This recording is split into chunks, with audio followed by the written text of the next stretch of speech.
Hey guys, it's Bina. Welcome back to another video. Today, a much requested topic, how to farm Runes of Havoc. So I am in the process of making a complete article on Maxwell on how to farm Runes of Havoc with all the different strategies. But I wanted to make a video quickly before to just let you guys know, ahead of time, because it's going to take a little bit for me to make the actual article. I have compiled a few different ways that you can actually farm Runes of Havoc, and they are here. We are going to talk about them and showcase a little bit. I also have like a little bit of extra stuff for you guys, extra info. I did a lot of testing today with Havoc Farm, with Favor Farm, and all that kind of stuff. So let's hop right straight into it. So the first thing that you want to do for Runes of Havoc, if you can, is going to be kill Aberroth. Aberroth has a 130% chance to drop Runes of Havoc, which means you get one guaranteed rune, plus a 30% chance of the second one, plus you get either glyphs or runes at random, and you get like, I think it's 750%, so like 7.5 of those that could also be Runes of Havoc. So technically, like, you could get quite a few Runes of Havoc on Aberroth. This Dwarven Echo is the... Oh, can I click on it? All right, actually... This Dwarven Echo is the Threshold of Eternity, and you will go get this one by killing regular Aberroth with the Eye of the... Do I have it? I don't have any here, but like, it's the Harbinger process of your item faction, the Forgotten Knights. You would basically bring your Forgotten Knight factions to the maximum, and then you just go in this place here, Shadowed Roads, kill Uber, you get the key, then you put the key in your timeline, and etc. So that is the one best way to guarantee getting some Havocs if you are powerful enough. Let me refer you to the Maxwell tier list of builds for killing Aberroth, which is like the best ones are going to be on the bossing tier list, S with a little star, which those are like the recommended ones for obliterating Aberroth. The best of the best is probably Umbral Blade's Recall, which can just one-shot him, which, if you have the gear for it, it doesn't take that much gear, but the Umbral Blade's Recall, it's on Shadowrend, so it's a variant in the Shadowrend guide. Take a look at it if you want to, like, just focus on having one character able to farm Uber, but that is the first way that you would do to farm Uber. By the way, this is we are currently in offline, so I was testing a bunch of things, testing a bunch of strategies for farming Favor, for farming Runes of Havoc. So this is like a completely offline. Next up, we have Weaver Tree nodes. So there's a few Weaver Tree nodes that are very good for Runes of Havoc farming. The main one that I want to talk about is Fury and Fortune. All the rare enemies are permanently enraged, but they drop additional runes and glyph. So Enrage gives them 35 movement speed and 60 attack and cast speed. So it can make enemies quite dangerous, especially, the ones that have like, that hit very hard. But this will drop you quite a few runes, especially when you kill champions. So you'll get to passively get Runes of Havoc by killing champions and rare enemies, but they will be more dangerous. Keep in mind that if you are playing in hardcore, grabbing this node requires you to go into Warden's Echo. Your Echoes have a chance to spawn a rare enemy alongside a pack from a specific dungeon. So the dangerous monsters in dungeons are the one from the Soulfire Bastion. They have a special modifier that makes them deal so much more damage. And because they are not in the dungeon where you usually have a mechanic to either completely mitigate fire or necrotic damage, these are super dangerous. So in softcore, I would not think twice, and I would just grab it. In hardcore, you need to be really careful in your Echoes if you spawn these monsters, because they are very dangerous and they hit very hard. Some other nodes here are Runic Horde, so piles of rune chance when you complete an Echo objective, so you can get up to 20% here. So this is just like passive income for runes. Obviously with this one, you might want to grab the champion nodes. So there's a few champion nodes here: increased champion spawn chance, the double champions here, chance to appear in pair, and then you get like the champion spawn rate. So all of the champion nodes will make the Fury and Fortune node even better. Another thing that you could do is go for all of the lizard nodes. So there are a couple of lizards that drop a whole bunch of runes as well. And they just drop like a lot of good stuff, right? But for specifically Runes of Havoc, you could be grabbing lizards if you are doing a strategy that you can use these nodes.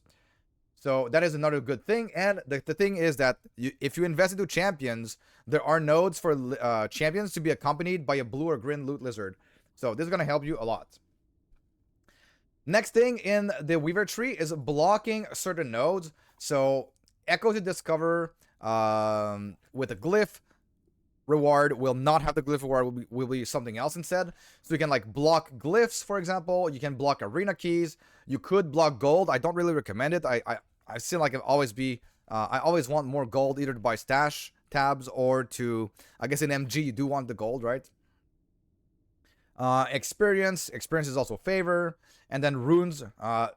This rune reward, when you encounter it in echoes, I don't recommend you complete the all three steps. You know, when you go into an echo, you have a certain objective to do, and there are 3 thresholds that you can reach. So here, gain from slaying enemies. You see all of these 3 bars here. So these are not really necessary to complete for the rune echo rewards. They will increase the amount of runes that you get, but they are generally not worth investing the time to go from the 1 reward to 2 to 3 if you spend too much time. If you're really close to like one threshold, I would maybe kill a few more monsters, but don't spend like, you know, I have to get the 3 rewards. If not, I'm not being efficient. You're just losing your time. So that is another thing in the Weaver tree. The next one I want to talk about is going to be Super Arenas. I have been testing this one quite a bit. Super Arena Echo chance and the increased Arena Echo spawn chance. Oh, okay. Also, by the way, there has been speculations that every single node snapshot on the Weaver tree when you discover an echo or when you place a woven echo on your tree. So let's say, for example, that you had... Wait a moment, did I click on something here again? Let's say, for example, that you had a certain spec on your Weaver tree, and then you're playing, then all of these discovered nodes would have your Weaver tree that you discovered them with, and then once you change your Weaver tree to something else, then these nodes, it's been speculated that they keep all of the modifiers from your Weaver tree that was when you discovered them, and then the new ones that you discover have your new Weaver tree. So I've tested this with Fury and Fortune specifically, and I can guarantee that Fury and Fortune, well, guarantee, I'm like 99.9% sure that Fury and Fortune does not snapshot. This one is dynamic and just affects the enemies that are in your echoes. So if you want to find more, grab this, and if you, yeah, that's maybe that's a way to like not get these to spawn inside of your echo and just get this one. I don't know, maybe this one doesn't snapshot. I know this one does not snapshot for sure. So if you remove it, even if you've discovered a echo with Fury and Fortune allocated, they will not keep the dropping additional rune modifiers. Okay, now that this is out of the way, let's go back to our arenas. Super arenas. I've tested this for favorite farm because it's been a few seasons now that I think in softcore people were doing arena echoes and resetting them over and over and over again with a tornado build to be able to get a lot of favor per hour. And I wanted to test this method versus getting a lot of favor per hour with Rune Prison Complex, one of my previous videos that I talked about, with a Twin Mage chance and the champions and everything. And then I even compared to the Soul Foundry, which actually I did not talk about this one yet, but we're going to get to this one eventually. Soul Foundry. I compared all 3 of those, and it seems like arenas seem to be about similar to the Rune Prison Complex. So in the previous patches, before they buffed the Rune Prison Complex with this node here, arenas were better. But now, I think if your build is good at arenas, you can do this. For example, like Ballista, Tornado, stuff like that. Or if your build is good at Rune Prison Complex, then do this one. In my testing, I've gotten a little bit more favor per hour doing Rune Prison Complex than doing the Super Arenas. I have not been able to get... my testing was not like... I didn't spend 10, 20 hours doing this. I did some quick and dirty testing, but still, I'm fairly confident that you will get between 3 and 400k favor with any one of these strategies, between the Exile but not Forgotten Rune Prison Complex strategy, or the Arena Echo, and then resetting over and over and over again, right? So between 300,000 and 400,000 seem to be the sweet spot that you could be aiming to get at 1,000 corruption, depending on how fast your build is and whatnot, right? And how efficient you are. But the nice thing is that during my testing for the super arenas, I have been noticing I've been getting some runes of havoc as well. Why is this? Because in the super arenas, you have a chance to spawn champions, right? You spawn champions, which then with Fury and Fortune will drop runes of havoc. It might be a bit difficult to go grab the runes without finishing the echo, but if you can, this can be also a great source of favor farm and also of havoc farm with Fury and Fortune. So keep this in mind if you are trying to get some favor and you want to also get some runes of havoc. The next strategy I want to talk about is going to be the I'm going to actually showcase one arena and how you do it. So what you would do is, here I have my tornado build. I have my tornado build. Do I have an arena here somewhere? Abyssal arena. I think this one is fine. So in Abyssal arena, you would go in here. This one is one of the better ones. I just spawn my tornadoes in the middle, and because I have all of the ranged nodes on the tornado here for storm bolts target enemies from further away, it just targets the entire screen, the entire arena. And so now I can see that to the right here, I have defeat 14 waves of enemies, right? Well, these 14 waves of enemies, I will stop before reaching the end. So maybe I'll stop at like 10, 11, 12. You see what we got a champion over there. Wave 9. Okay. Then you just exit back, and then the arena is still here available for you to do. So you just go back in, you do this. You cast your tornadoes in the middle. You can do this with other builds. There are certainly other builds that would be able to do it. Tornado is probably one of the most efficient ones out there, since you just spam them in the middle and they just target the entire screen. Actually, like 2 screens away or something. So here we see that we have 9 out of 13 waves. I'm at 12. I'm exiting, right? So super, super fast. It gets a lot of favor and can get you some runes. So next one I want to talk about is Soul Foundry. Soul Foundry, I think I have one in here in 500 corruption. Yes, Soul Foundry. This one, I have my filter set up right now to actually only show the all the runes except the havocs, and then havocs in golden, right? So there are some monsters in here: the Praetor Tyrannus, and Praetor Volatra. These are actually bosses, and I'm not sure what's happening with these guys, but they drop a whole bunch of runes. As you can see, we got a rune here. On every single rune drop, you have about a 1 in 132 chance to drop a rune of havoc. Because runes of havoc have a 95% reroll chance. This is just how it works in the game. How do I notice is I use a very handy Frozen Sentinel spreadsheet to determine, with the reroll chance and the pool of items that can drop at random, what are the chances for you to get runes of havoc. I will show it in a moment. But shout out to Frozen Sentinel for this incredible spreadsheet that I used. I believe it is still accurate, so I'm just basing this off of his work. But thank you very much, Frozen Sentinel, for this. But as you can see, these monsters give a lot of XP, so it's decent favor per hour, not as much as you would get with the Rune Prison Complex or the arenas. But still very, very good. And you also get all of these green things are all runes. Runes, runes, runes, runes, runes. There is no information currently on Tunk Labs to show whether or not these have like a specific drop table. I've asked Tunk to get back to me with this. Hopefully he answers me. He's been very good with me this season. I believe I will get an answer. But the Soul Foundry is a Woven Echo that you can buy very, very, very early.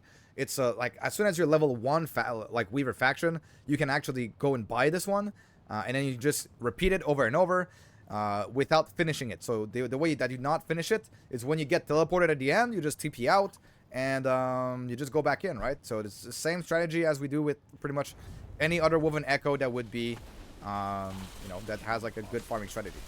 Praetor Voltra, see, Rune of Removal. Praetor Volatra as well. Rune of Shattering, a rune of this, rune of that, you see? So lots and lots of runes, and decent favor. It is quite rippy. These monsters are the same monsters that you find in the Soulfire Bastion dungeon. So keep this in mind. Hardcore, you might want to not run this strategy, but it can be very good. I did not notice any change in this specific echo with like the champion spawns and whatnot, and the Fury and Fortune node, with or without it. But do your own testing if you want. Try it out. See what works for you. But even with no points at all invested in a Weaver tree, that dropped a whole bunch of runes for me. So it was really, really good. So that is like kind of like the new thing that I have not seen talking about is the Soul Foundry reset. So that was it. Next up we have Beast Evolutions. So the Beast Evolutions, you can select rare rune drops when you do them. I don't think I have any here to showcase you, but like there are certain beast echo chains that you can spawn beasts in every single one of them. There are also some Weaver tree nodes for extra Rift Beast chance and stuff like that. Like there's a few. If you're ever farming one single strategy, you know, Rift Beast, type it in the search box here. They will highlight it. Check if you want those, and if you do, then grab them. Right. By the way, this Weaver tree I'm using, don't copy this. This is just like some testing Weaver tree.